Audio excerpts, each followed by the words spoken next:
ఉప ముఖ్యమంత్రి గారికి ఈ విషయం ఆయన దృష్టికి వచ్చింది.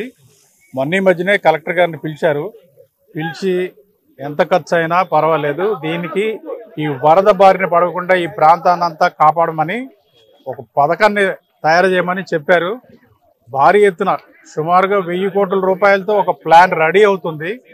దానికి తెలుసు కదా, శాంక్షన్స్ ఫైనాన్షియల్ శాంక్షన్ అవ్వగానే ఇది శాశ్వతంగా దీనికి పరిష్కారాన్ని కడుతుంది. ఇక్కడే ఉంటాం కాబట్టి మీకు ఎప్పుడు ఎటువంటి ఆపద వచ్చినా సరే ఆ పడవ ఇతరత్ర సౌకర్యాలు మేము దగ్గరుండి ఏర్పాటు చేస్తాం.